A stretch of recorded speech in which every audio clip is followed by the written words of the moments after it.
Welcome, veterans and friends of veterans. I'm Bo Mahaney, HVAO historian and member of the board of directors. Today, we're looking at 100 Days in Vietnam, a memoir of love, war, and survival by Lieutenant Colonel Joseph F. Talon, U.S. Army retired, and Matthew A. Talon.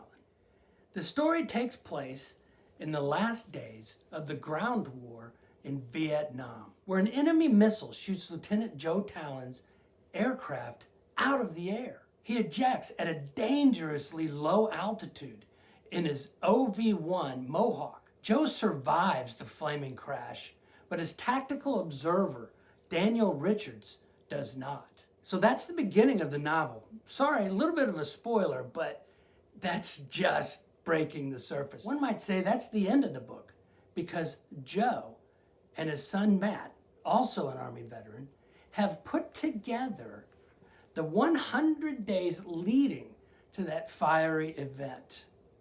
They include letters from Joe to his young wife back in the States. They include newspaper articles from those times, and then the day-to-day events of what Joe Talon did while he was in Vietnam at an airfield near Da Nang. Their painstaking use of letters and wartime remembrances make it easy to get a feel for the day-to-day life of the officers and enlisted personnel at that airfield. Contemporary news events buttress the story, providing it with rich context. In reading this book, I didn't gain just an understanding of day-to-day life at an airbase in Vietnam, but I got a very good understanding of the OV-1 mission. Better yet, it allowed me real time into the mind of Joe Talon as he experienced the war in Vietnam.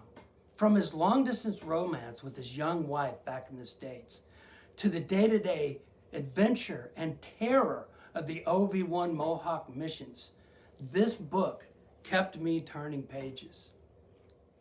The story, however, does not end in Vietnam.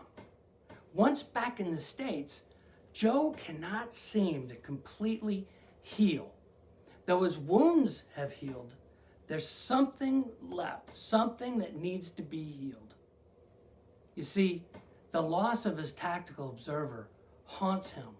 40 years after the crash, he embarks on a journey to bring recognition for the sacrifices made by his tactical observer, Daniel Richards. He sets out to secure the Purple Heart that Daniel Richards so deserves for Daniel's family. Does Talon complete the mission to gain recognition for his fallen comrade? Well, it's worth reading the book to find out.